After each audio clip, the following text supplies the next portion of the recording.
আমি সিঙ্গাপুরে একবার ছিলাম, কি অবস্থা হয়েছিল বলেন তো। কাওয়া যেরকম কালো ওইরকম কালো হয়ে গিয়েছিল না। দৃশ্য দেখে তো আমারই ভয় লাগছিল যে আল্লাহ আল্লাহ দয়া করে একটু ফিরিয়ে দিল, আর এসে ইসলামের পেছনে লেগেছে। এখন কোথায়, এই যে এখন কিটা গান বেজেছে জানো, কোথায় আওয়ামী লীগ, কোথায় কাদের, কোথায় গেল ওই জালেমের। আমার মনে হয় কাওয়ারে যদি কেউ সামনে পায় ওর ফের মুসলমানই দিন।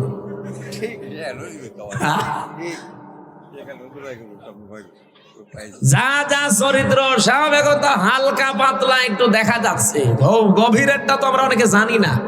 মানুষ এত নিচে নামে কি করি? তার মেয়ের বয়সী মেয়েদেরকে নিয়ে আনন্দ ফুর্তি করে, আপনার স্ত্রী নেই। আর বাকি অর্থনৈতিক বিষয়গুলো তো বললামই না। এক একজনের বাড়ি ছিল 620টা। সেদিন মালয়েশিয়া ছিলাম, সিঙ্গাপুর, মালয়েশিয়া, থাইল্যান্ড দেশগুলো ঘুরছিলাম। যেখানে উঠি হোটেলে দেখি এক শয়তান নিচে বসে বসে চা খাচ্ছে। কি গো হুজুর, আমি আগেই পালিয়েছি। আগে পালালেন কেন? আপনার না 620টা বাড়ি, একটা বাড়িতেও তো থাকতে পারেন না। এখন পালিয়েছেন, হোটেলে থাকেন, কয়দিন থাকবেন? একটা জীবন হইল। ওই দেশে ওরা সাহেব পাড়া বানিয়েছে, লন্ডনে বানিয়েছে, কানাডায় বানিয়েছে বেগম পাড়া। লন্ডনে থাকতে পারে না, থাকে হোটেলে। আর এক একটা হোটেলের ভাড়া কি! যে কয় শয়তানকে দেখলাম একটাও শান্তিতে নেই। বলছো হুজুর দোয়া করি, দোয়া তোর জন্য দোয়া বের হবে। দেশের টাকাগুলো সব পাচার করে করে, ওই টাকাগুলো বাংলাদেশে যদি থাকতো, বাংলাদেশের 35 লাখ যুবক বেকার। এই মানুষগুলো বাইরের দেশে এসে রুটি বানায়, ঘর ঝাড়ু দেয়, রাস্তা পরিষ্কার করে, পায়খানা সাফ করে। আমি নিজে দেখেছি। এরা যে ওই দেশে ওই কাজ করা লাগতো না, এই দেশে সম্মানজনক একটা কর্মজীবন নিয়ে টিকে থাকতে পারত।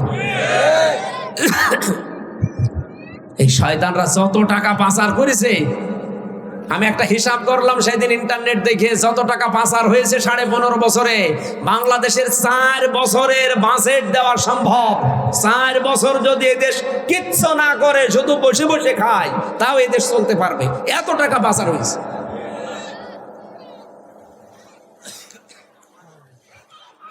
ফ্যাসিস্টদের এখন দোদক ধরছে, জীবন শেষ হয়ে যাচ্ছে তাদের হিসাব দিতে দিতে। তাও তো বিভিন্ন কায়দা কৌশল আছে বেঁচে যাওয়ার। কি কথা বলে না কেন? দোদকের মামলা যদি কেউ খায়, দুর্নীতি দমন কমিশন, ওরা যদি দুর্নীতি করে, ওদেরকে ঠেকাবে কে? বাংলাদেশে আমরা আগস্টের 5 তারিখের পর থেকে আরো এটা বেশি দেখছি। অনেকে দুর্নীতিবাজদের ধরছে ঠিক, কিন্তু বিভিন্ন ফাঁকা দিয়ে তারা বের হয়ে চলে যাচ্ছে। তার মধ্যে যারা দুর্নীতি দমন করবে, তারাই যদি দুর্নীতি করে, তাদেরকে রক্ষা করার জন্য, বাধা দেওয়ার জন্য আবার আরেকটা লাগবে। তারাও যদি করে, তাদের জন্য আরেকটা লাগবে। এবার আরেকটাই করেন। আল্লাহ পাক যে ফেরেশতা কিয়ামতের দিন হিসাবের জন্য আপনার সামনে দাঁড় করাবে, এমনকি নিজের সামনে আপনাকে দাঁড় করিয়ে বলবে, বল টাকা পয়সা কোথায় খরচ করলি আর কিভাবে উপায় করলি।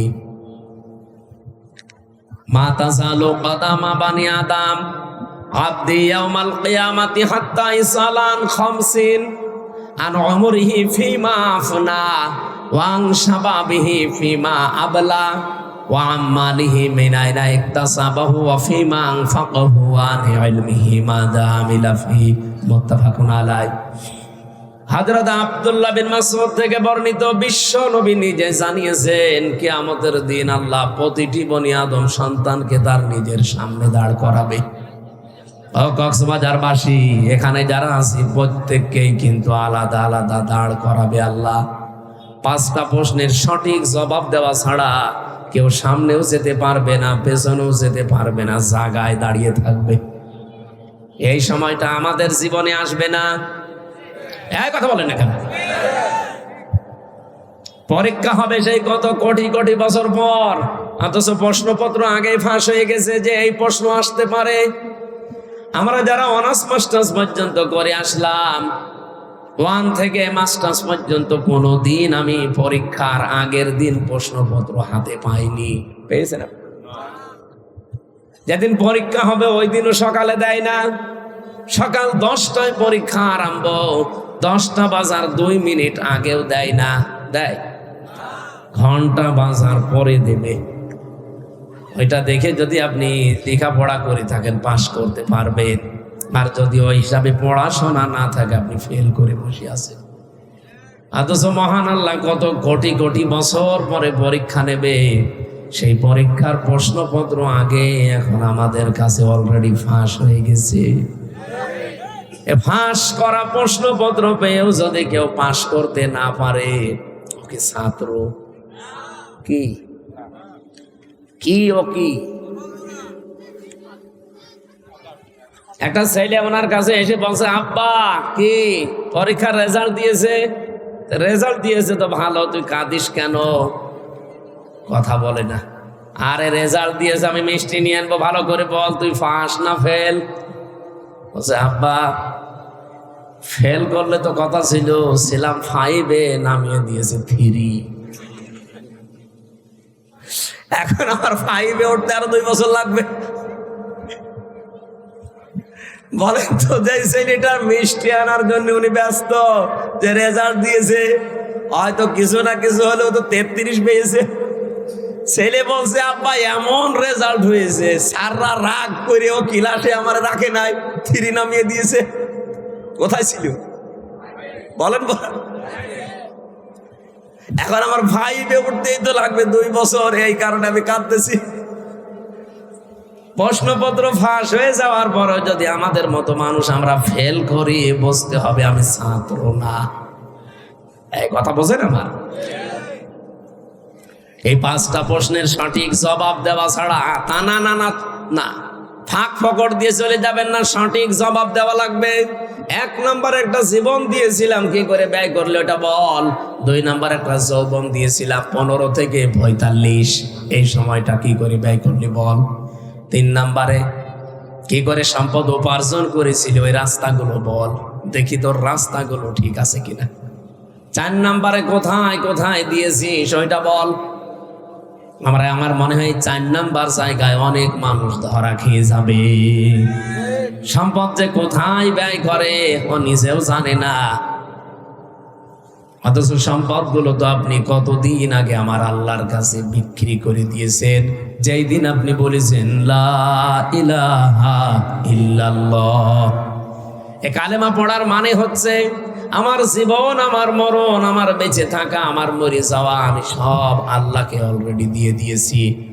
বলে ইন্না সালাতি ওয়া নুসুকি ওয়া মাহইয়ায়া ওয়া মামাতি লিল্লাহি রাব্বিল আলামিন।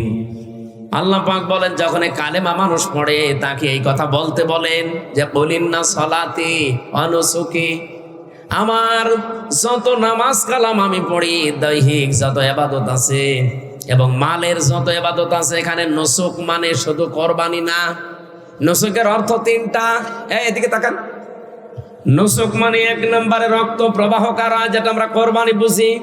2 নম্বরে নুসুক মানে হজের কার্যকলাপ, যেটা কঠিন কাজ। 3 নম্বরে পৃথিবীর যত ইবাদত বন্দেগী আছে, আরবিতে তাকে নুসুক বলা হয়। এই যত রকমের কিছু আমি করেছি সব আল্লাহকে অলরেডি দিয়ে দিয়েছি। এমনকি আমি যদি বেঁচে থাকি আল্লাহর জন্য বেঁচে থাকবো, যদি মরেও যাই আমি আল্লাহর জন্য মরব। এই 4টা কথা বলার পরে আপনার কালেমার হক আদায় হবে।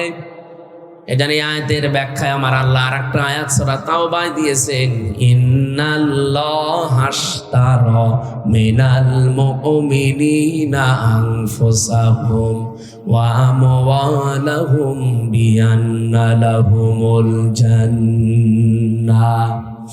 অবশ্যই আমি আল্লাহ মুমিনের কাছ থেকে কিনে নিয়েছি তার জান আর তার মাল, বিনিময়ে আমি আল্লাহ তাকে জান্নাত দিয়ে দিয়েছি। আমার প্রশ্ন হচ্ছে, এখানে ক্রেতাকে আন্দাজে বলবেন না। ইন্নাল্লাহা আশতারা মিনাল মুমিনিনা, অবশ্যই আমি আল্লাহ নিজে ক্রয় করেছি। সুতরাং ক্রেতা যে সে না দুনিয়ায় কে? আরো জোরে বলেন। আল্লাহ নিজে স্বয়ং ক্রেতা বিক্রেতা। আমরা বললেন কি করে আপনি? না আমি না, আমি না, আমরাও না। মিনাল মুমিনিনা, আল্লাহ বলেন আমি জাত তার কাছে কিনতে চাই না, আমি কিনতে চাই শুধু মুমিনের কাছ থেকে। এখন আপনি যদি বলেন আমি মুমিন না, মানে আমি আব্দুল মুমিন, না, আপনি আব্দুল মুমিন হতে পারেন, কিন্তু মুমিন হওয়ার জন্য কিছু শর্ত লাগে। নবীজিকে সাহাবী প্রশ্ন করলেন, হে নবী, আমি যে মুমিন এটা আমি টের পাবো কি করে? বিশ্ব নবী বলেন, ইদা সাররাতকা হাসানাতুকা ওয়া সাআতকা সাজ্জিআতুকা ফা আনতা মুমিন। যখন তোমার ভালো কাজগুলো তোমাকে আনন্দ দেবে। আজকে এই যে কাজটা সত্যি করে মন থেকে বলেন তো, এটা কি ভালো কাজ না মন্দ কাজ? এটা কাজে আনন্দ লাগবে, ভালো লাগবে, খুশি লাগবে তাদের যাদের ঈমান আছে। আর এইটাও দেখে অনেকের রাগ হচ্ছে, কি অনেকের খারাপ লাগছে, অনেকের সমস্যাও হচ্ছে। কারণ ভালো কাজ সবার কাছে ভালো। বলেন বলেন, হাদিসটা কি ছিল? যখন তোমার ভালো কাজগুলো তোমাকে আনন্দ দেবে, আর অন্যায় কাজ দেখলেই তোমার ভেতর থেকে একটা বাধা আসবে, আনতা মুমিন, তখন বুঝবে যে তোমার ঈমান আছে। আপনি বলেন তো, আপনার কিরকম মনে হয়? না, এই 15.5 বছরে আমরা অনেক ভালো কাজে বাধা দিতে দেখি নাই। আপনি কি ঘুমাচ্ছে? কোথায় কুষ্টিয়া, কোথায় কক্সবাজারের টেকনাফ, 1000 কিলোমিটার। এত দূর থেকে আমি আসার পরে মাহফিলে আমার উঠতে দেয়নি, বলে দরকার নেই, আপনি আবার ফেরত যান। এতটুকু যদি বলতো, হুজুর ওটার দরকার নেই, বাড়ি চলে যান, তাও তো দোয়া করে চলে যেতাম। শয়তানরা আমার 1 কিলোমিটার তাড়িয়েছে। মাঠের ভেতর দিয়ে দৌড়াতে দৌড়াতে কোথায় উঠেছি আমি নিজেও জানি না।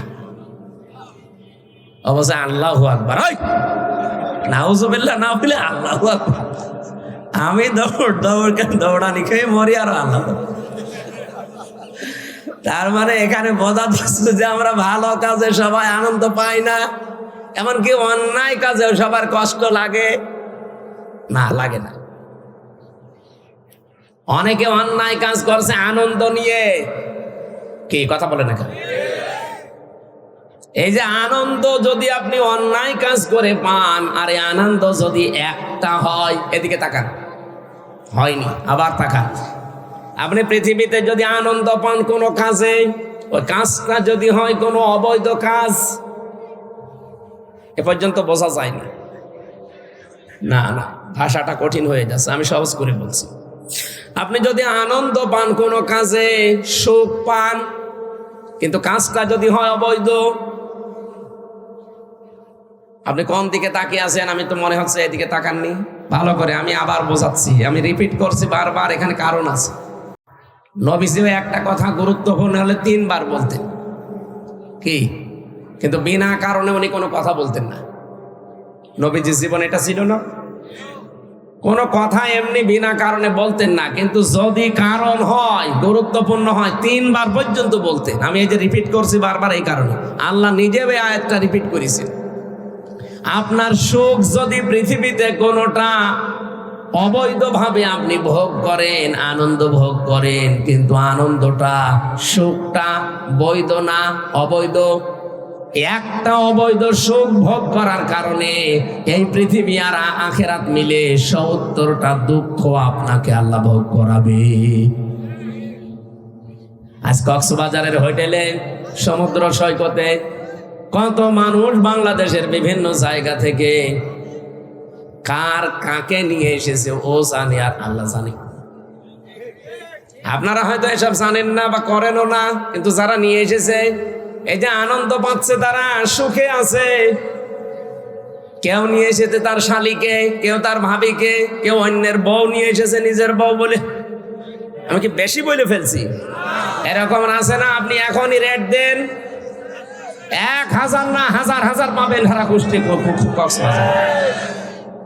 এটা কি ওরা আনন্দ নেই, সুখে নেই? বলেন না কেন? এসব তাকে বৈধ বলেন? আমি শুনলাম নাকি উনি নাকি মাইক দিয়েছে বিভিন্ন জায়গায়, এই জন্য বলছে যেন আওয়াজটা যারা এখন আনন্দ অলরেডি করছে যেন একটু আওয়াজ যায়।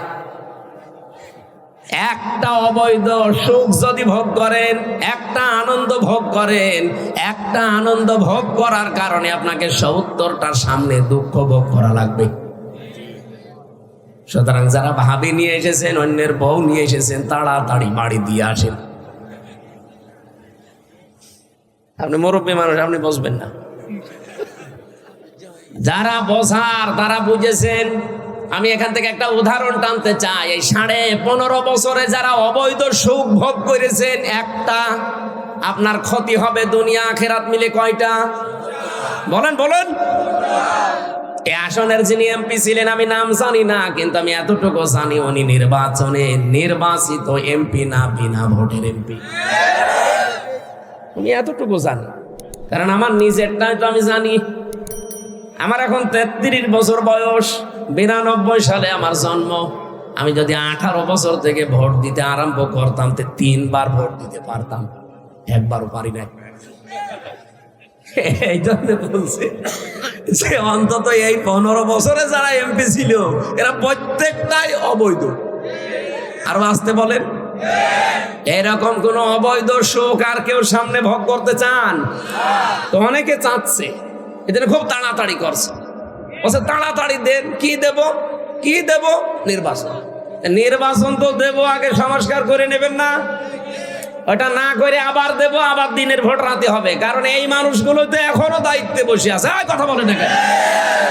ওই যে 1628 জন যারা এতদিন ছিল তারাই আছে, শুধু কক্সবাজারের ডিসি গেছে কুষ্টিয়ায়, কুষ্টিয়ারটা এসেছে কুমিল্লায়। এই তাছাড়া কি পাল্টিয়েছে বলেন?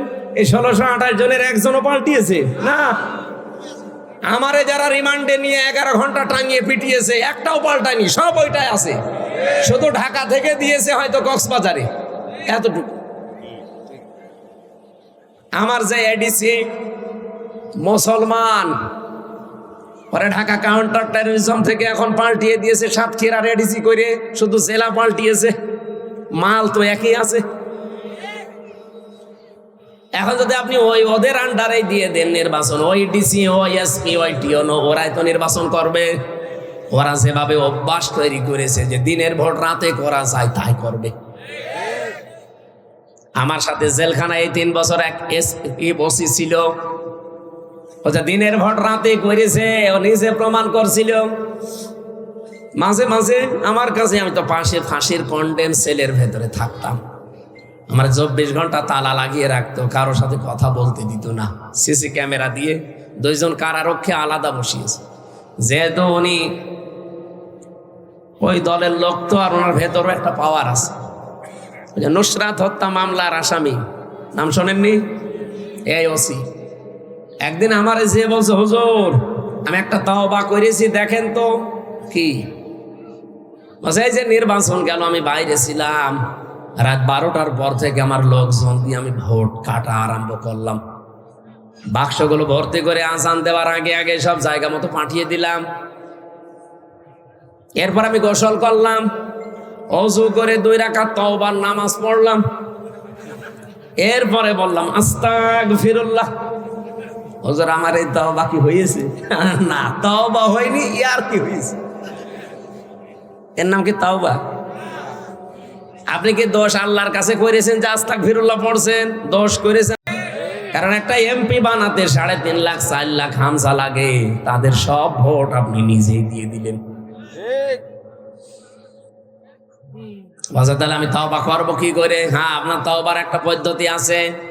আপনার তো 8 বছর জেল, বের হয়ে যখন যাবেন, আপনি তো ভেনির দায়িত্বে ছিলেন, তখন ওই 2 থানা মিলে যত মানুষ বাস করে, ভোটাররা, যাদের ভোট আপনি নিজেই দিয়ে দিয়েছেন, এই 3.5 থেকে 4 লাখ মানুষের কাছে যে মাফ চাবেন যে ভাই আমার ভুল হয়ে গেছে, আপনারা আমারে মাফ করে দেন। ওরা যদি বলে ঠিক আছে মাফ করে দিলাম, তে মাফ পাবেন। যদি বলেন না, প্রত্যেকে একটা করে থাপ্পড় দেব, তাই খাবেন। কি কথা বলছেন এখানে? আরে ভাই, দুনিয়ায় একটা থাপ্পড় খেয়ে যদি মাফ করে দেয় তাও তো ভালো, কিন্তু কিয়ামতের দিন তো 70টা ঝামেলায় পড়বেন। যদি ওরা মাফ না করে, ওরা যা বলবে আপনাকে তাই করা লাগবে দুনিয়ায়, কারণ এটা আল্লাহর হক না, এটা বান্দার হক। হক্কুল ইবাদ একটা আর হক্কুল্লাহ একটা। আপনি আস্তাগফিরুল্লাহ পড়বেন কখন? যখন আল্লাহর হক নষ্ট করবেন।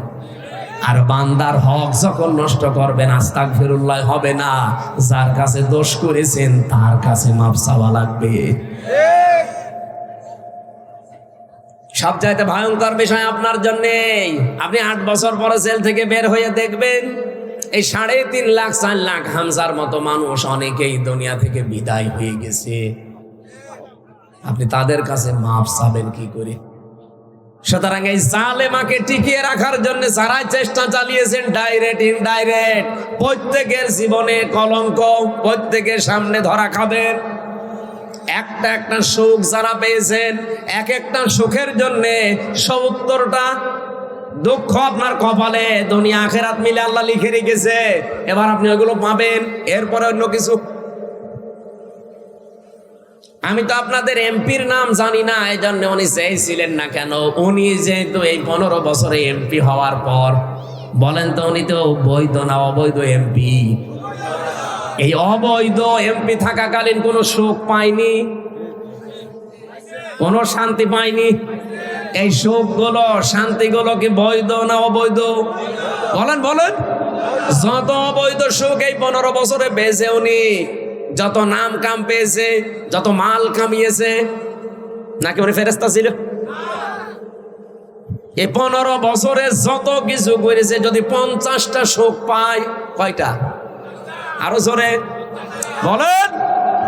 15.5 বছর মিলে মাত্র 50টা আনন্দও যদি করে দুনিয়ায়, 50টা সুখও যদি ভোগ করে, সুখগুলো সব ছিল কি অবৈধ? আরো জোরে।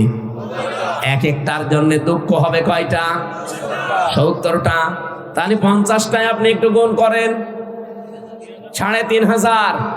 3,500 দুঃখ তারা দুনিয়ায় পাবে। শুধু এই আসনের এমপি না, এরকম 1628 জন মানুষ দায়িত্বে ছিল বাংলাদেশের, প্রত্যেকের কপালে এটা আসবে। এটা সূরা আলাম নাসর 5 এবং 6 নম্বর আয়াত, কেউ খণ্ডন করতে পারবেন না। ফাইন্না মাআল উসরি ইসরা, ইন্না মাআল উসরি ইসরা। অবশ্যই কষ্টের পরে সুখ, অবশ্যই কষ্টের পরে সুখ। আল্লাহ রিপিট করলেন 2 বার। আল্লাহ কষ্টের আগে আলিফ লাম দিলেন, এর আগে মা দিলেন। যে কষ্টের আগে আলিফ লাম দিয়ে নির্দিষ্ট করে দিলাম মারেফা। কষ্ট যদি হয় তোর একটা, ইসরা এর আগে আলিফ লাম নেই, এটা অনির্দিষ্ট না কেরা।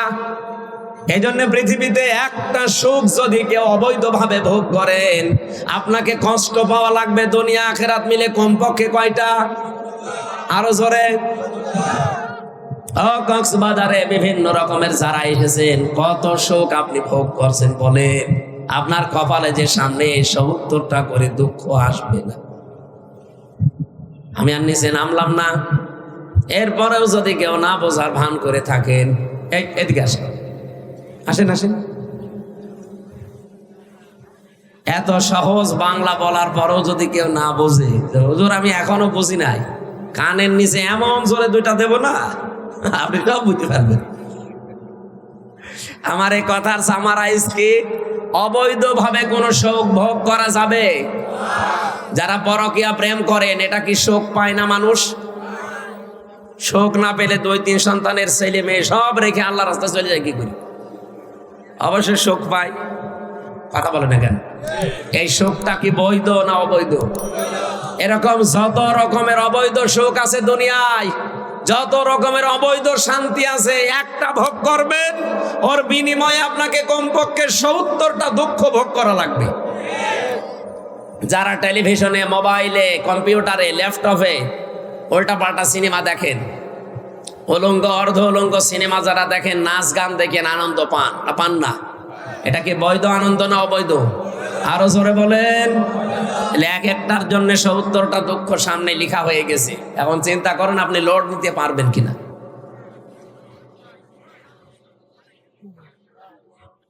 কক্সবাজারবাসী, আমি যে আয়াত থেকে শুরু করতে চেয়েছিলাম তার নাম ছিল, পৃথিবীতে আপনি সম্পদ যদি খরচ করেন কোরআনের জন্যে, কিসের জন্যে? আরো জোরে বলেন। 2 নাম্বার আপনার পরিবারের জন্য, 3 নম্বরে জিহাদের ময়দানে দিন কায়েমের জন্য যারা দুনিয়াতে চেষ্টা করে, নিজে যদি যেতে না পারেন, সময় না পান, যারা কাজ করছে তাদের পেছনে খরচ করবেন। এই 3টা জায়গায় খরচ করলে নবীজি বলেন কিয়ামতের দিন ওই সম্পদের ওই সময়ের হিসাব আল্লাহর কাছে দেওয়া লাগবে না। বলেন সুবহানাল্লাহ। আজকে যে সময়টা ব্যয় হচ্ছে এটা কি? এটা নিয়ামত না? বলেন বলেন। এই নিয়ামতের শুকরিয়া আদায় কিভাবে করা লাগবে? আলহামদুলিল্লাহ হয়ে গেল। আমি যে শর্ত বলেছিলাম নিয়ামতের শুকরিয়া আদায়ের কয়টা? 3টা। বলেন বলেন, আরো জোরে বলেন। এটা আমি নোট করে এনেছি। 1 নম্বরে আপনাকে মুখে স্বীকার করা লাগবে যে হ্যাঁ এটা নিয়ামত, এটা মানেন তো? এটা যে নিয়ামত আপনার জীবনে আজকে, এটা মানেন তো? 2 নম্বরে অন্তর দ্বারা আপনাকে আনন্দ পাওয়া লাগবে একটা আলাদা।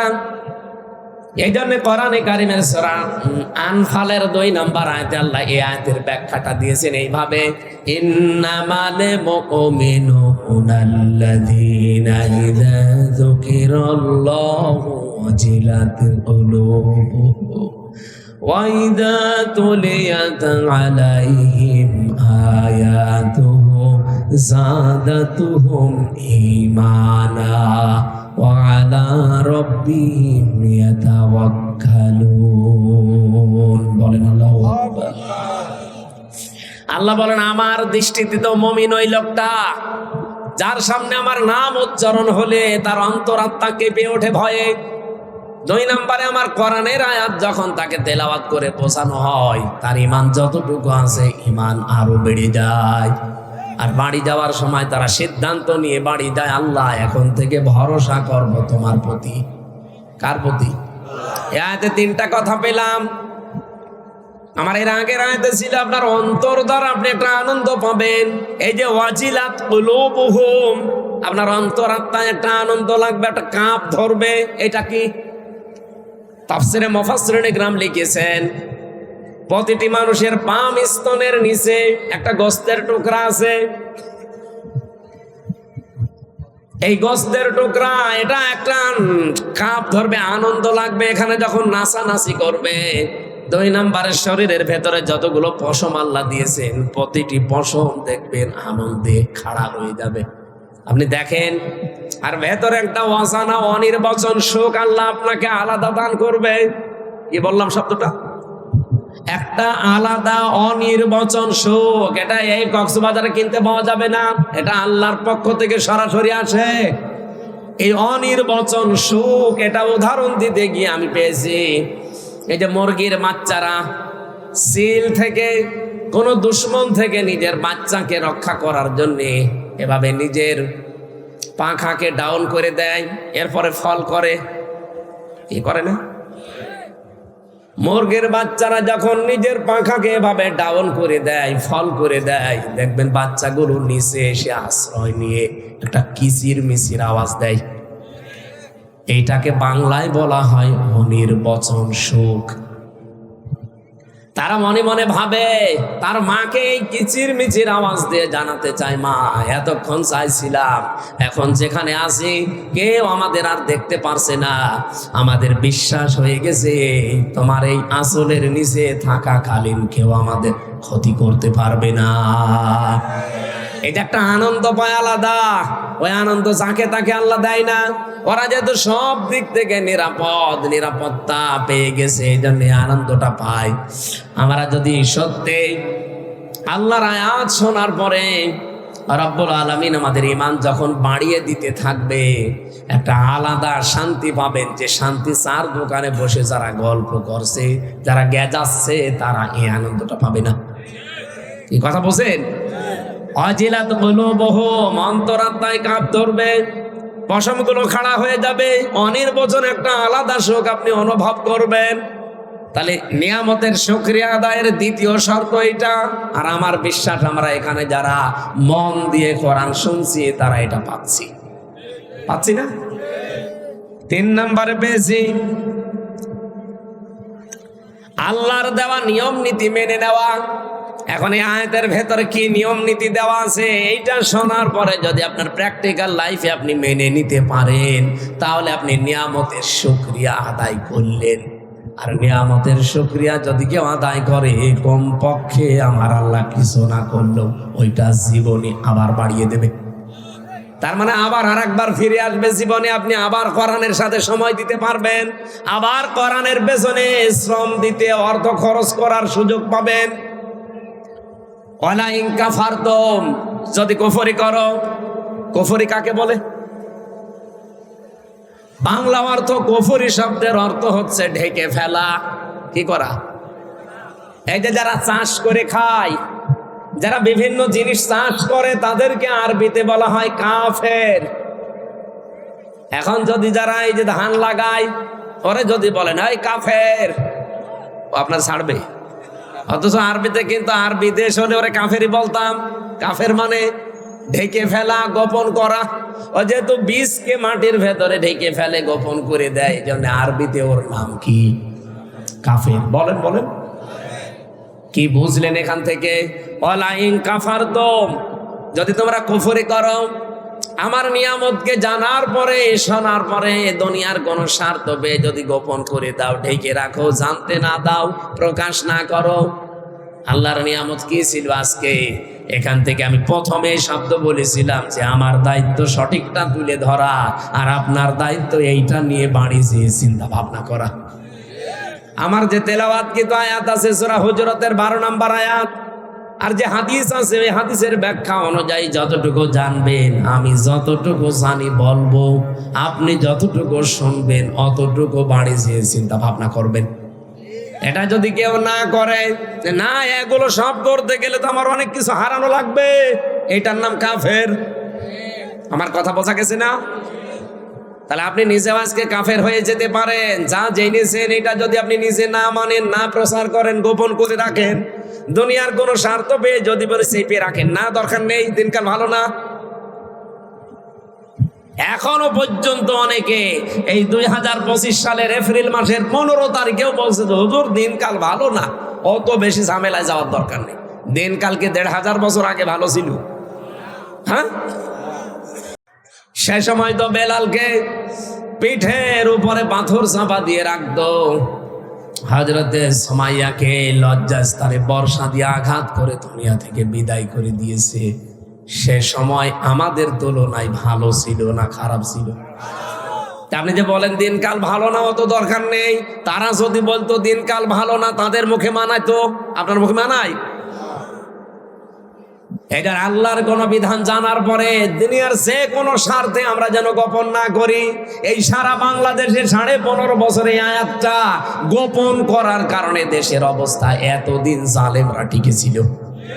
নাই যদি সবাই আগস্টের 5 তারিখের মতো এই 9 সাল থেকে আমরা আরম্ভ করতে পারতাম যে না, কোনো অন্যায় এদেশে হতে দেব না, হওয়া সম্ভব না, ওই সময় কোনো জালেম ক্ষমতায় বসতে পারতো না।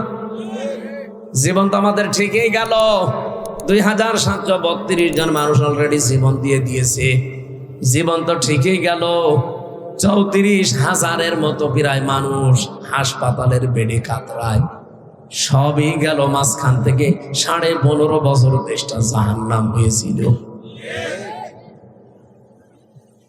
এই জন্য আমরা চাচ্ছি আর সামনে কোনো কিছু জানি জানার পরে গোপন না করি। গোপন করলে আপনি কি হবেন বলেন বলেন। ইন্নাল্লাযীনা ইয়াকতুমুনা মা আনজালনা মিনাল বায়্যিনাতি ওয়াল হুদা মিন বা'দি মা বায়্যানাহু লিন-নাসি ফিল কিতাব উলাইকা ইয়ালআনুহুমুল্লাহ ওয়া ইয়ালআনুহুমুল লাঈনুন। সূরা বাকারা 2 নম্বর পারা 3 নম্বর পৃষ্ঠা 4 নম্বর লাইনে আছে 159 নম্বর আয়াত। আল্লাহ বলেন নিশ্চয় যে বা যারা ইয়াকতুমুনা, কাতামা ইয়াকতুমু মানে গোপন করা। এটা মজারে, বর্তমান, ভবিষ্যৎ, প্রেজেন্ট, ফিউচার। এখন যারা করছেন, ভবিষ্যতেও যারা করবেন। কি করবে? মা আনজালনা, যা আমি আল্লাহ নাজিল করেছি, মিনাল বাজ্জিনাতি ওয়াল হুদা, স্পষ্ট দলিল আর প্রমাণ দিয়ে, হেদায়েত সহকারে। এ কোরআনে আল্লাহ যা দিয়েছেন বলেন তো সব স্পষ্ট না অস্পষ্ট? স্পষ্ট এই কিতাবের কথাগুলো যারা দুনিয়ার কোন স্বার্থে গোপন করে রাখে, বলতে চায় না, প্রচার করতে চায় না, এর হক আদায় করে না। আল্লাহ বলেন উলাইকা ইয়ালানুহুমুল্লাহ, না না, মা আনজালনা মিনাল বাজ্জিনাতি ওয়াল হুদা মিন বাদি মা বাজ্জানাহু লিন-নাসি ফিল কিতাব, যেগুলো আমি মানুষের কাছে খোলা খুলি বর্ণনা করার জন্য আদেশ দিয়েছি। আজ বাংলাদেশে হাজার হাজার আলেম জানার পরও সঠিক কথাটা বলতো না, বাতিলের পাঁচাটা গোলাম ছিল। এই মাওলানা ফরিদউদ্দিন মাসুদ, মাওলানা কফিল উদ্দিন সরকার, সালেহি, এই কথা বলছি না, আমি বানিয়ে বলছি। তারা টাটকা জিন্দা সালেমকে বলতো এই জান্নাতের সার্টিফিকেট প্রাপ্ত মানুষ। এমনও কথা আমি শুনেছি, বলেছে মাননীয় প্রধানমন্ত্রী আপনার জান্নাতে অধিকার আছে, মনে হচ্ছে জান্নাতের বাবার আরো দিয়ে।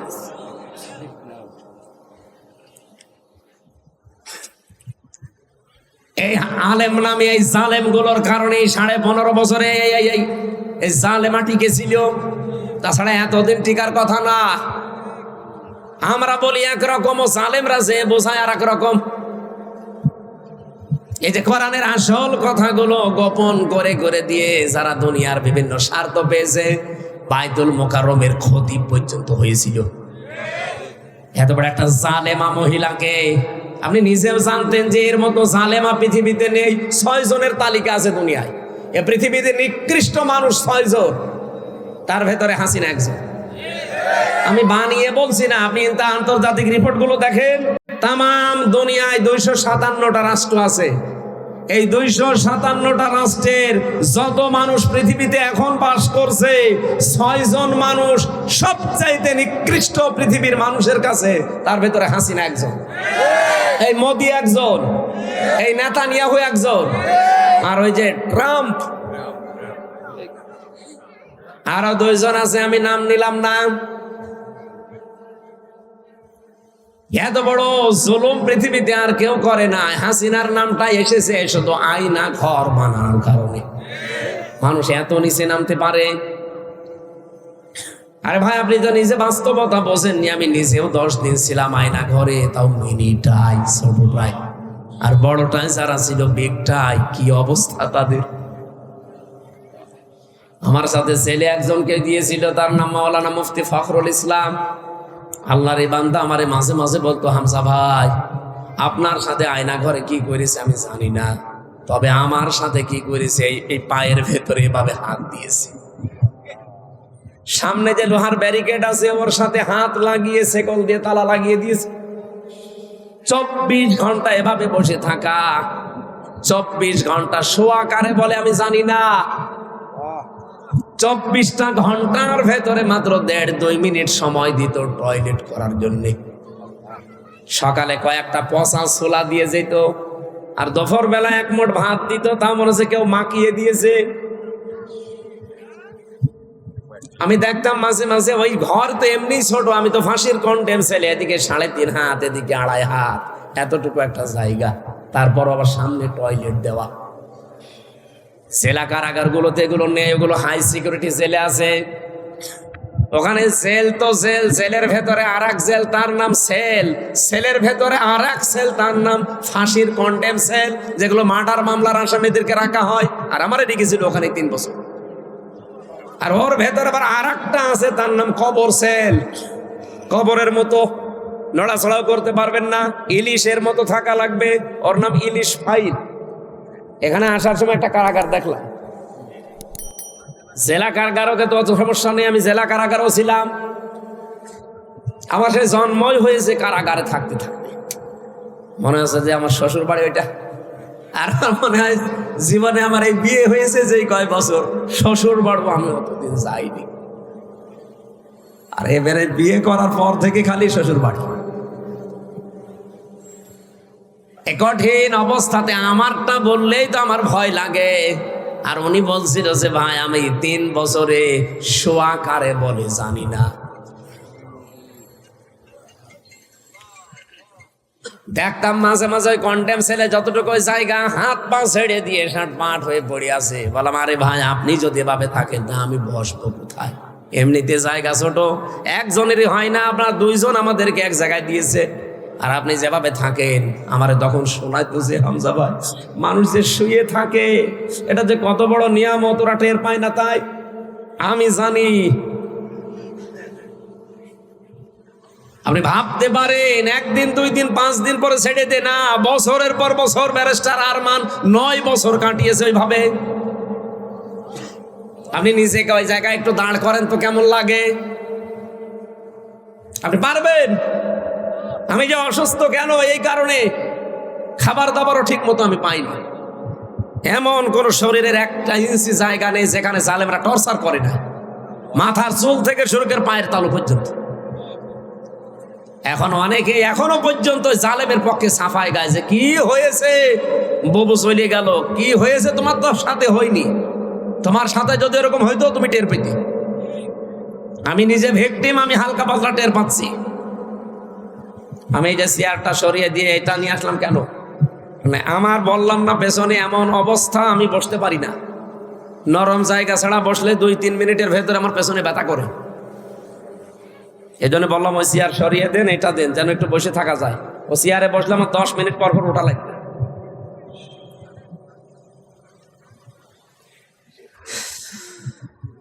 এখনো পর্যন্ত যারা জালেমের পক্ষে সাফাই গাইছে আর তারা আশায় আছে যে না আপা আসবে, আজকে ঢাকার বুকে কোন শয়তানরা যেন মিছিল বের করেছে যে ববু আবার আসবে ফিরে। এর পরের লাইনটা বললাম না। এদেশের জনগণ যদি আবারও ঘুমিয়ে যায়, সামনে আমার অবস্থা হবে না, 100 বছরে আর সূর্যের আলো দেখতে পারবেন না। আমার ব্যক্তিগত কারোর উপরে রাগ নেই, কিন্তু আমি নিজে ভিকটিম, আমি যা পেয়েছি সেটার হালকা বললাম যে এই হচ্ছে অবস্থান ছিল। অথচ যদি সত্য মামলা দিয়ে আমারে শাস্তি দিত আমি কিছু মনে করতাম, কিচ্ছু জানি না। যে মামলা দিয়েছিল আনসারুল্লাহ বাংলা টিমের প্রধান নাকি আমি, ও ছাতা কি আমি জানি না। আনসারুল্লাহ বাংলা টিম কি ও ছাতা জীবন আমি জানি না। আর আমারে দিয়েছে সারা বাংলাদেশের আমি প্রধান। জঙ্গি নাটক সাজাতো। এই 8.5 মাস হয়ে গেল বাংলাদেশে কোনো জঙ্গি ধরা পড়েছে? কোনো জঙ্গি আছে? সব বানানো, সব ভুয়া। কারণ জঙ্গির নাটক যিনি লিখতো তিনি তো পালিয়েছে, আর যাদেরকে নিয়ে নাটক মন্তস্থ করতো তারা এখন বিভিন্ন জেলায় ছড়িয়ে ছিটিয়ে আছে। সেদিন একটাকে টেকনাফে পেয়েছিলাম, পরে বদলি করে এখানে দিয়েছে, ওর নামে বিভাগীয় মামলা হয়েছে, এখন টেকনাফে আছে চুরি করে। আমারে বলতো হুজুর মাফ করে দিয়ে, বলে মাফ করবো, আমার টাকাগুলো ফেরত দেবে। কারণ আমার বাবার কাছ থেকে যত টাকা নিয়েছেন টাকা আগে ফেরত দেবেন, এরপরে মাফ হবে।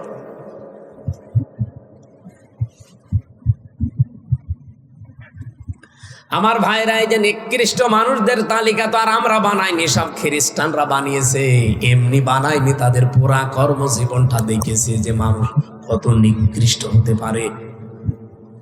আমার কথা বলার কথা ছিল এই জায়গায়, আজ আমরাও যদি এই আলেমগুলো মুখোশধারী যারা ছিল, এত বড় জালেমাকে যারা কওমি জননী নাম দিয়েছিল, বলেন স্বার্থের কারণে আপনি কওমি জননী নাম দেওয়ার আর মানুষ পেলেন না দুনিয়ায়, এরকম একটা জালেমাকে নাম দিলেন। অথচ ওই সময় মামুনুল হক, আমি শাকাওয়াত হোসেন রাজি, কত আলেম, প্রায় 76 জন আলেম ওই সময় আমরা জেলে। যেই দিন এই নামটা ঘোষণা দিয়েছে বাইতুল মোকাররমের সাবেক খতিব, ওনার বাপটা তো ভালো ছিল, ছেলে যে এত নিকৃষ্ট চরিত্রের যে জালেম আলেম বোঝে না। হাজার হাজার আলেম যেখানে জেল খাটতেছে বিনা কারণে, আর ও এদিকে তেল মারতেছে যে আপনি কওমি জননী। ওই দিনই জেলখানে ওনার নামে বরদোয়া হয়েছে যে করলো কি, ও কওমি মাদ্রাসা পুরা ডুবিয়ে দিল এক কথায়।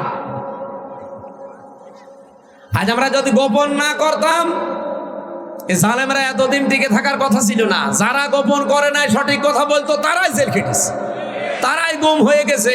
আমার বিশ্ববিদ্যালয়ের কুষ্টিয়ার 2 জন এখনো গুম, আজ 10 বছর।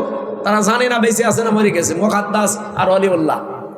ওই বাড়ি পিরোজপুরে একজনের বাড়ি ঝালুকাঠি, ওই এলাকায় মাহফিলে গেলে ওর বাবা হাউ মাউ করে কান্নাকাটি করে 10 বছর, এখনো মনে করে যে আমার ছেলে মনে হয় বেঁচে আছে। আমরা কোরআনের কোন বিধান জানার পরে যদি গোপন করি, জীবনে আর এই নিয়ামত আল্লাহ আমাদেরকে দেবে না, এতটুকু আল্লাহ শেষ করেননি। ইন্না আযাবি লাশাদীদ, কঠিন ভয়ঙ্কর আযাবের দিকে তোমাদেরকে আমি আল্লাহ ফেলে দেব। সুতরাং আমরা নিয়ামতের শুকরিয়া আদায় শুধুমাত্র আলহামদুলিল্লাহ বললাম হয়ে যাবে না, তা না। 1 নম্বরে আপনাকে এটা স্বীকার করা লাগবে নিয়ামত। 2 নম্বরে অন্তরে একটা আলাদা শান্তি পাওয়া লাগবে। 3 নম্বরে যা শুনবেন ওই অনুযায়ী আমল করা লাগবে। এই 3টা শর্ত মেনে নিলে আল্লাহর ঘোষণা লা আযীদান্নাকুম, অবশ্যই ওই নিয়ামত দুনিয়াতে আবার দেবে। আমরা চাই না বারবার আমাদের জীবনে কোরআন ফিরে আসুক? এক কথা বলেন, কথা বলেন। সারাটা জীবনই যদি কোরআনের পেছনে ব্যয় হয় তো কিয়ামতের দিন তো জবাবই দেওয়া লাগবে না। আমি দুনিয়ার অন্য কোনো কাজে আমার সময় আমার অর্থ ব্যয় করব কোন কারণে? আমি কি পাগল হয়ে গেছি? আমি তো ব্যয় করতে যাই এমন জায়গায় যে চোখ বন্ধ হলে যেন আমার আর হিসাব দেওয়া না লাগে। কিন্তু আপনি এমন এমন জায়গায় ব্যয় করছেন, হিসাব দিতে দিতে আপনি মরবেন। পৃথিবীর এই জমিনটা কিন্তু পুরা ধোঁকা ভাই। আমি 3 বছর জেলে না থাকলে এইটা আমি আন্দাজ এখনো করতে পারতাম না, শুধু অনুমানে থাকতাম। এখন আমি বুঝি যে পুরা দুনিয়াটা, আমার মা বাবাও ধোঁকা, আমার ছেলে মেয়ে আমার স্ত্রী সব ধোঁকা দুনিয়ায়। আল্লাহ নিজে জানিয়েছেন ওমাল হায়াতুদ দুনিয়া ইল্লা মাতাউল গুরুর, পৃথিবীর এই জমিনটা পুরা ধোঁকা, খেল তামাশা, এ প্রতারণা ছাড়া আর কিচ্ছু না। চোখ বন্ধ হোক এখন আপনার, আমি এখন মারা যাই, আপনি খালি খবর পাঠান ম্যাডামের কাছে কুষ্টিয়ায় যে উনি পটল তুলেছে, ও কি করবে? কান্নাকাটি করবে। খাওয়া দাওয়া বন্ধ হয়ে যাবে 2-3 দিন, 7 দিন পরে দেখবেন স্বাভাবিক হয়ে গেছে। কি কথা বলছেন? 4 মাস 10 দিনের ভেতর ওর মার বাবা ইচ্ছা করে হোক অনিচ্ছায় হোক ওর বিয়ে দিয়ে দেবে। কি? আর এটা যেহেতু নিয়ম আছে দেবে। 4 মাস 10 দিনের ভেতরে যখন বিয়ে হয়ে যাবে অন্য জায়গায়, মাত্র 7 দিন সংসার করার পরে বলবে ওর আব্বাকে কল দিয়ে বলবে, আব্বা হামজা তো আর কি ছিল, এখন যেটা পেয়েছি এটা 100 গুণ ভালো। অথচ ওর জন্য আমি করিনি কি, রাত দিন এক করে ফেলেছি। কি কথা বলছে না?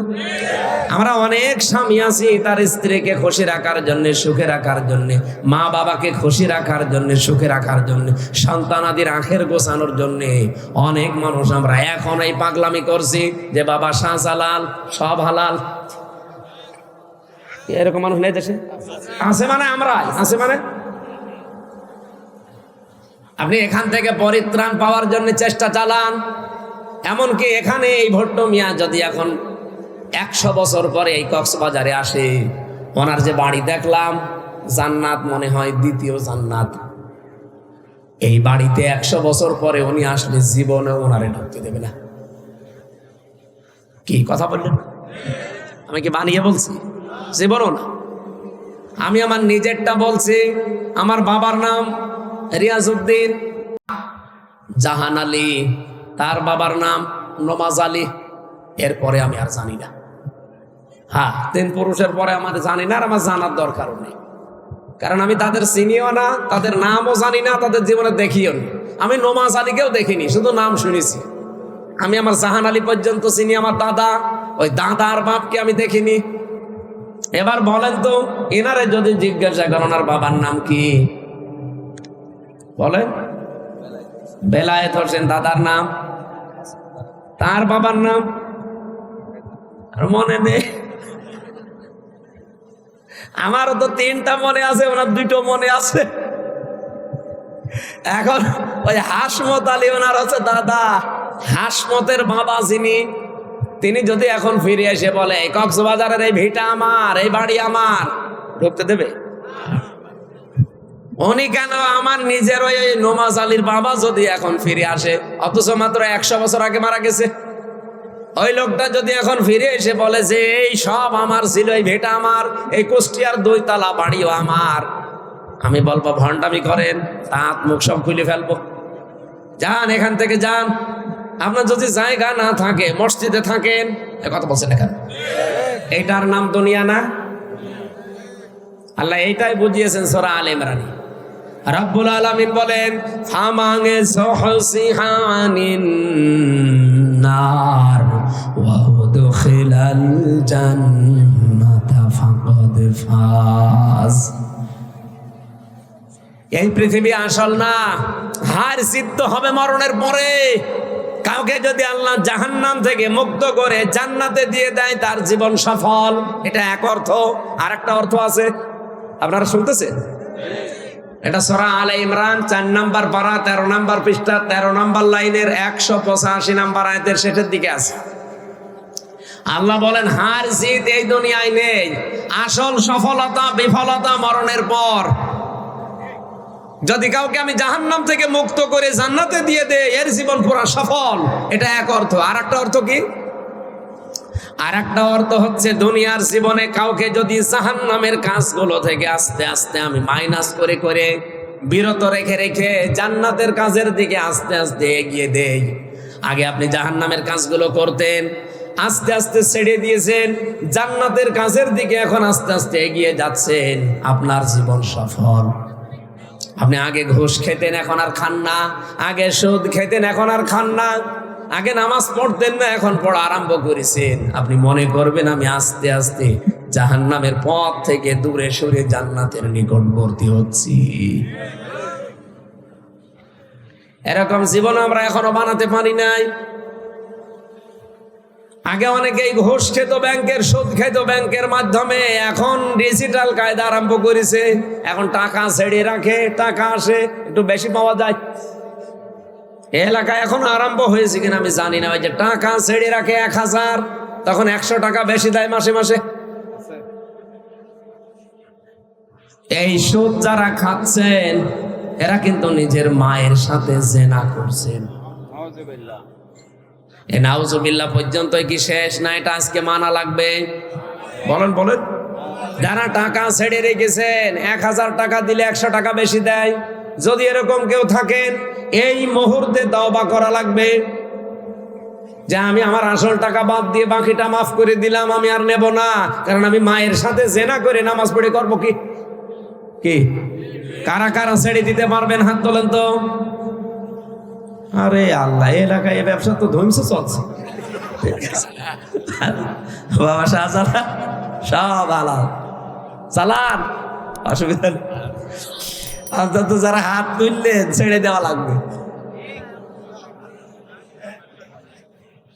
এমনকি এখনো এখানে বসে আছে যে ওয়াজ শুনে যে ওই সুদের টাকা তুলবো। কথা বলছেন না কেন?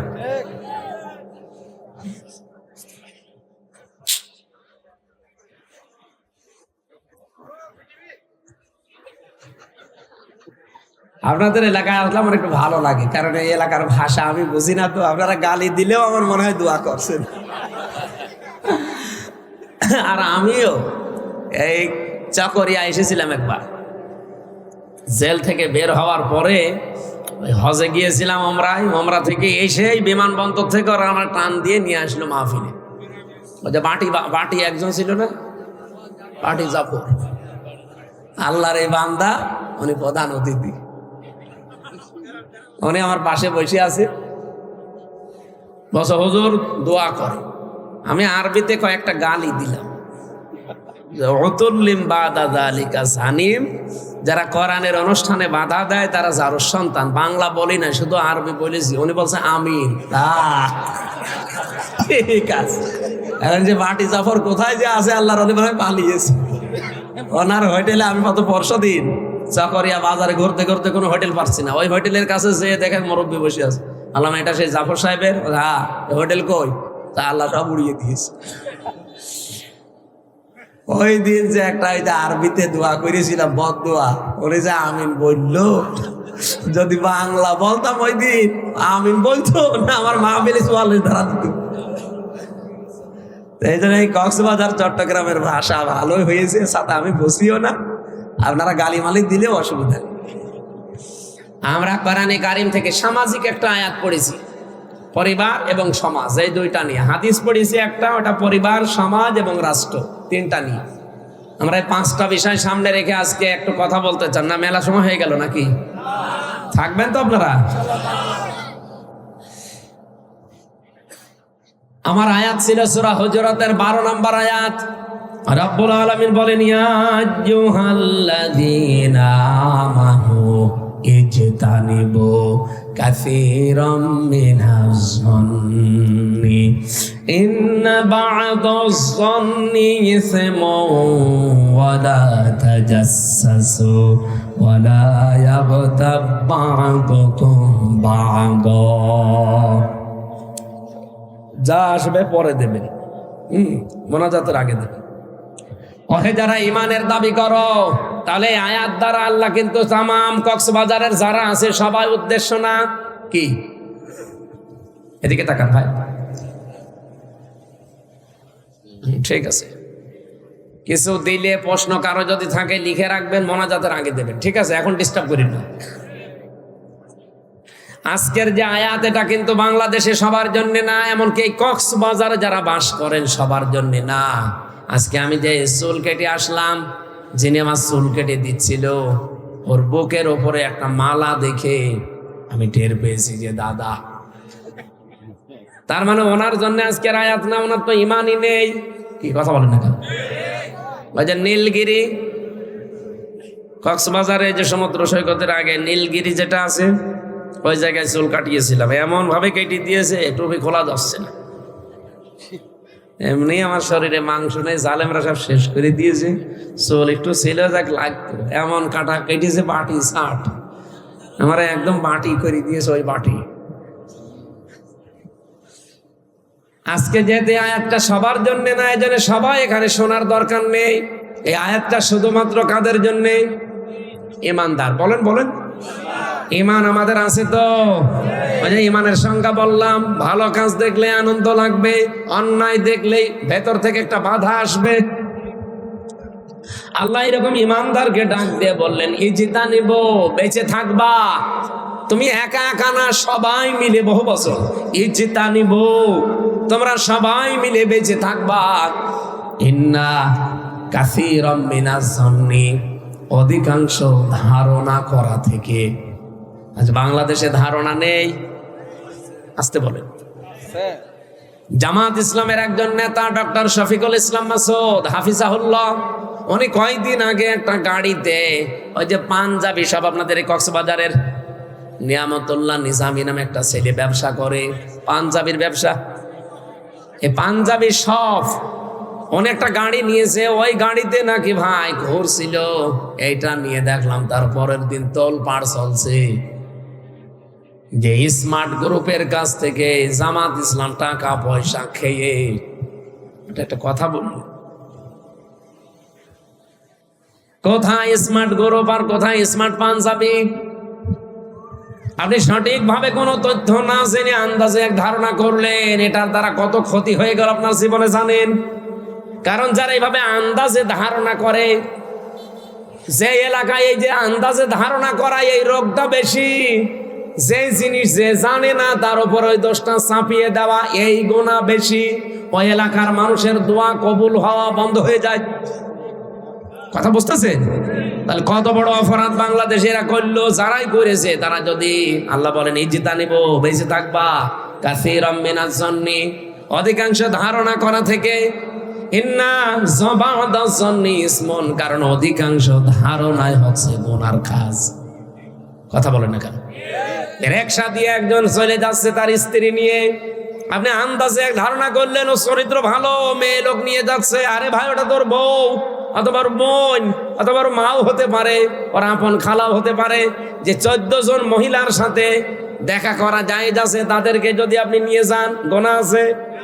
আপনার মা যেতে পারে, আপনার মেয়ে যেতে পারে, আপনার বউ যেতে পারে, আপনার ফুফু যেতে পারে, আপনার খালা যেতে পারে, আপনার ভাইয়ের মেয়ে যেতে পারে, আপনার আপন বোনের মেয়ে যেতে পারে, আপনার পুত্রবধূ যেতে পারে। এরকম 14 জন।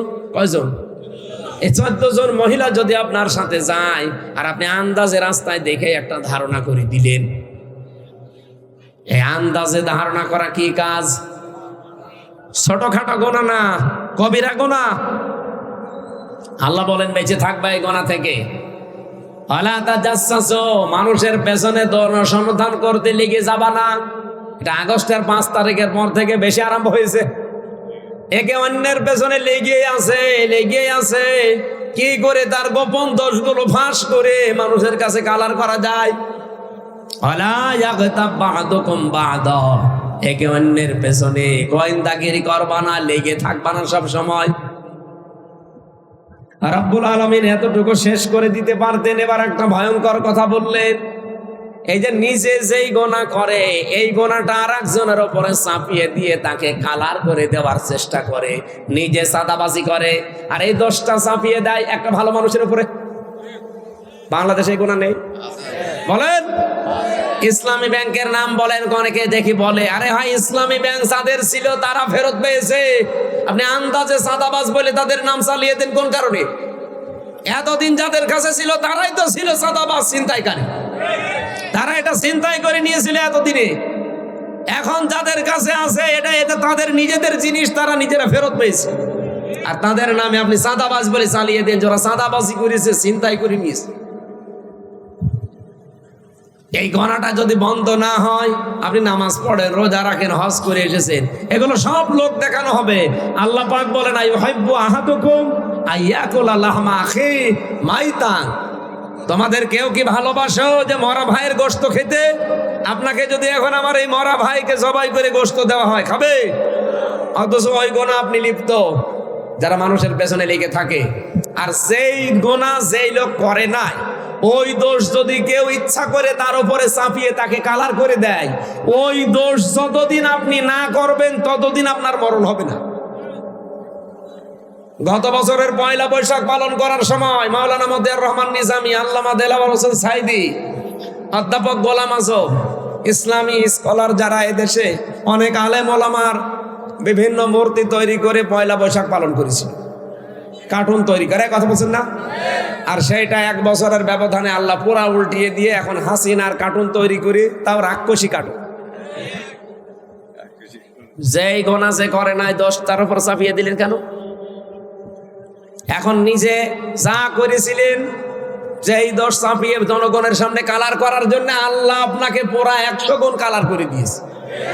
আপনার চেহারা দেখলে এখন সবাই কেউ কেউ বলছে এটা আমার শাশুড়ির মতো লাগছে। হ্যাঁ, একজন মহিলা বলছিল, দেখো বলছে আমার শাশুড়ি এরকম রাক্ষসী, এই মহিলাও এরকম রাক্ষসী মতো লাগছে।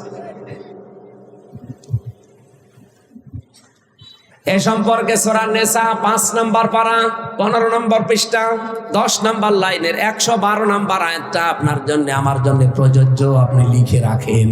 অমাইয়াক সিব খাতিয়াতান আও ইসমান সুম্মা ইয়ারমি বিহি বারিআন ফাকাদ হিতামালা বুহতানা ওয়া ইসমান মুবিনা। পৃথিবীতে অনেক মানুষ এমন আছে নিজেরা অন্যায় করে, পাপ করে, আর এই পাপটা যখন হয়ে যায় তখন একটা নিরপরাধ মানুষের ওপরে চাপিয়ে দিয়ে তাকে কালার করার চেষ্টা করে। এই লোকটা যেন নিজে প্রকাশ্য পাপের বোঝা বহন করে নিয়ে বেড়াচ্ছে। এরা যে পাপের বোঝা এতদিন বহন করে নিয়ে বেড়াচ্ছে, এটা আগস্টের 5 তারিখের পর থেকে আল্লাহ প্রমাণ দিচ্ছে।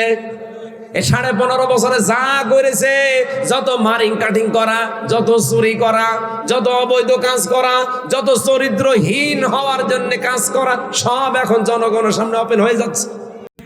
একটা বুড়ো মানুষ, কাওয়া কাকুর মতো বুড়ো মানুষ, ওর নাকি রাত 12টা, 12:30, 1টা, 2টা পর্যন্ত নায়িকা লাগতো শুধু গা পাটি পার জন্য। বলেন সুবহানাল্লাহ। শরীর চলে না খাওয়া। আমি সিঙ্গাপুরে একবার ছিলাম, কি অবস্থা হয়েছিল বলেন তো। কাওয়া যেরকম কালো ওইরকম কালো হয়ে গিয়েছিল না? দৃশ্য দেখে তো আমারই ভয় লাগছিল যে আল্লাহ আল্লাহ দয়া করে একটু ফিরিয়ে দিল, আর এসে ইসলামের পেছনে লেগেছে। এখন কোথায়, এই যে এখন কিটা গান বেজেছে জানো, কোথায় আওয়ামী লীগ, কোথায় কাদের, কোথায় গেল ওই জালেমের। আমার মনে হয় কাওয়ারে যদি কেউ সামনে পায় ওর ফের মুসলমানই দিন।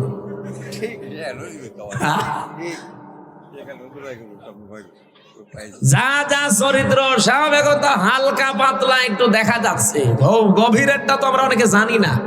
মানুষ এত নিচে নামে কি করি? তার মেয়ের বয়সী মেয়েদেরকে নিয়ে আনন্দ ফুর্তি করে, আপনার স্ত্রী নেই। আর বাকি অর্থনৈতিক বিষয়গুলো তো বললামই না। এক একজনের বাড়ি ছিল 620টা। সেদিন মালয়েশিয়া ছিলাম, সিঙ্গাপুর, মালয়েশিয়া, থাইল্যান্ড দেশগুলো ঘুরছিলাম। যেখানে উঠি হোটেলে দেখি এক শয়তান নিচে বসে বসে চা খাচ্ছে। কি গো হুজুর, আমি আগেই পালিয়েছি। আগে পালালেন কেন? আপনার না 620টা বাড়ি, একটা বাড়িতেও তো থাকতে পারেন না, এখন পালিয়েছেন, হোটেলে থাকেন। কয়দিন থাকবেন? একটা জীবন হইল। ওই দেশে ওরা সাহেব পাড়া বানিয়েছে, লন্ডনে বানিয়েছে, কানাডায় বানিয়েছে, বেগম পাড়া লন্ডনে। থাকতে পারে না, থাকে হোটেলে। আর এক একটা হোটেলের ভাড়া কি! যে কয় শয়তানকে দেখলাম একটাও শান্তিতে নেই। বলছো হুজুর দোয়া করি, দোয়া তোর জন্য দোয়া বের হবে। দেশের টাকাগুলো সব পাচার করে করে, ওই টাকাগুলো বাংলাদেশে যদি থাকতো, বাংলাদেশের 35 লাখ যুবক বেকার। এই মানুষগুলো বাইরের দেশে এসে রুটি বানায়, ঘর ঝাড়ু দেয়, রাস্তা পরিষ্কার করে, পায়খানা সাফ করে। আমি নিজে দেখেছি। এরা যে ওই দেশে ওই কাজ করা লাগতো না, এই দেশে সম্মানজনক একটা কর্মজীবন নিয়ে টিকে থাকতে পারত। এই শয়তানরা যত টাকা পাচার করেছে, আমি একটা হিসাব করলাম সেদিন ইন্টারনেট দেখে, যত টাকা পাচার হয়েছে 15.5 বছরে, বাংলাদেশের 4 বছরের বাজেট দেওয়া সম্ভব। 4 বছর যদি এদেশ কিচ্ছু না করে, শুধু বসে বসে খায়, তাও এদেশ চলতে পারবে। এত টাকা পাচার হয়েছে।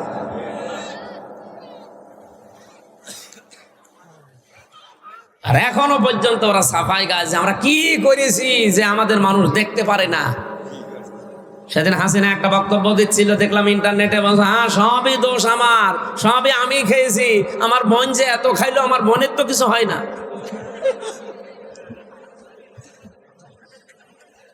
পাবনা রূপপুর পারমাণবিক কেন্দ্র থেকে ৭৬,০০০ কোটি টাকা রেহানা নিয়েছে এক জায়গা থেকে। আর বাকি যা আছে, যে মাতার বাড়ি, এইদিকে না মাতার বাড়ি, এই সমস্ত জায়গা যত প্রকল্প, চট্টগ্রামের এই যে টানেল, এই পদ্মা সেতু, বড় বড় যত প্রকল্প, যত বড় বড় মেগা প্রজেক্ট, মেগা ডাকাতি হয়েছে। এই টাকাগুলো যদি তাও ডাকাতি করে নিজের দেশে রেখে দিত, তাও তো আমরা এখন কর্মসংস্থান খুঁজে পাতাম। আর শয়তানরা সব পাচার করেছে। নিজেরা দোষ করে, আর ওই দোষটা ভালো মানুষদের উপরে চাপিয়ে তাদেরকে কালার করে। আল্লাহ পুরো উল্টিয়ে দিয়েছে। দেখেন এই শব্দের দিকে তাকিয়ে,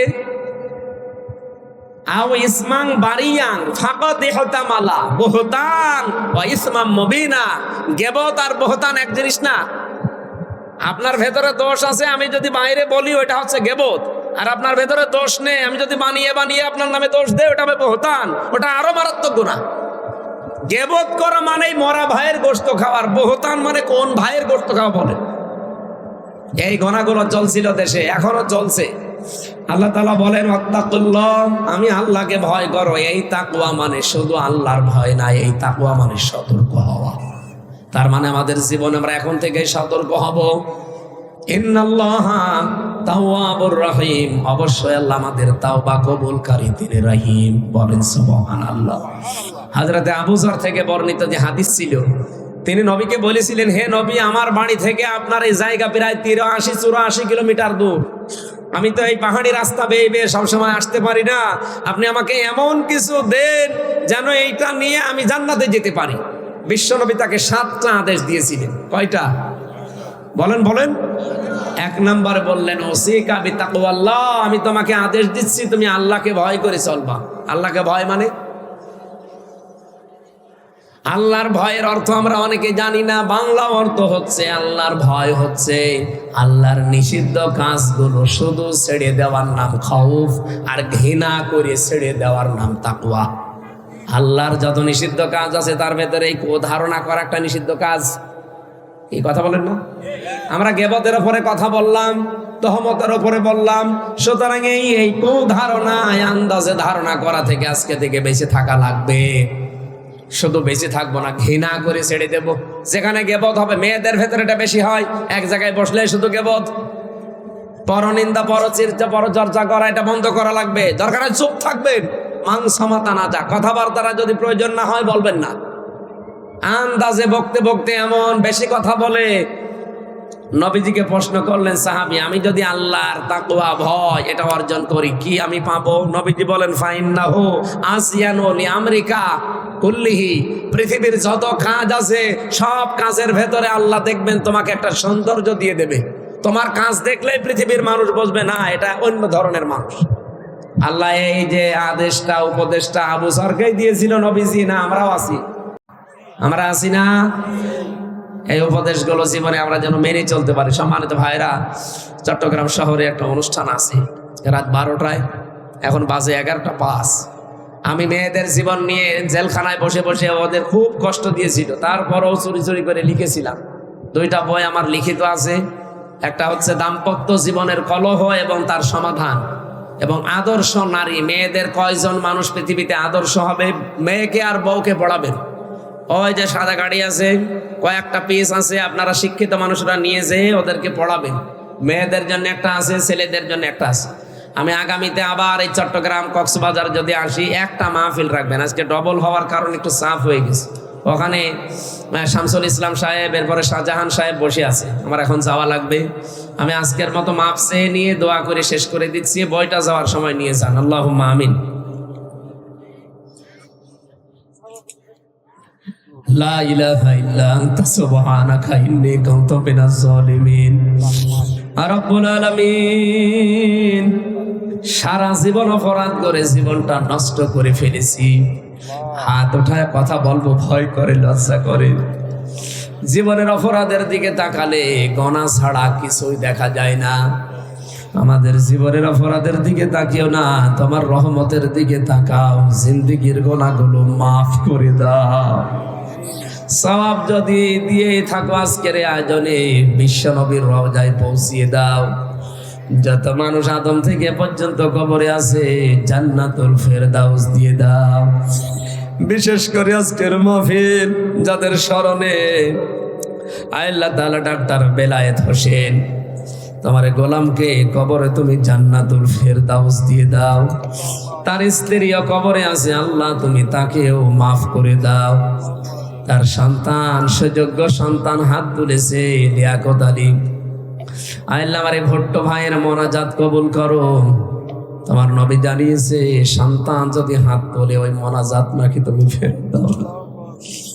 সন্তানের চোখের দিকে তাকাও, মুখের দিকে তাকাও, কাকতি মিনতি করে মা বাবার জন্য দোয়া করছে।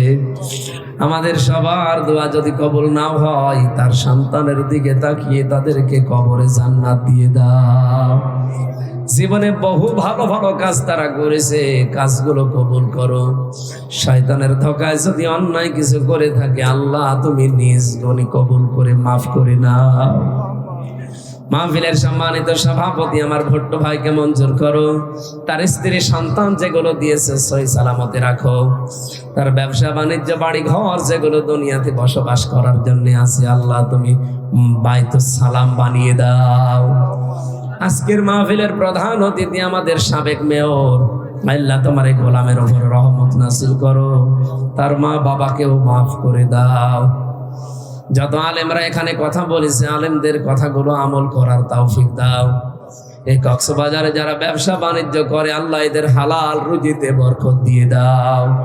সম্মানিতা মা বোনদেরকে খাদিজার মতো, আয়েশার মতো বানিয়ে দাও। যতটুকুই শুনেছি, যেভাবে আরম্ভ করেছিলাম, এখনো কয়েক ঘন্টা বললেও তোমার বান্দা বান্দিরা চলে যেত না। আল্লাহ তাআলা চাতক পাখির মতো এত আগ্রহ যাদের কোরআন শুনতে, কোরআন বুঝতে, এদেরকে ওমরের মতো বানিয়ে দাও। 3টা বছর জালেমরা আমার শরীরটাই নষ্ট করে দিয়েছে, আমার কণ্ঠটাও নষ্ট হয়ে গেছে। আল্লাহ দোয়া করছি আমার শরীর আর কণ্ঠটা আগের মতো ফিরিয়ে দাও।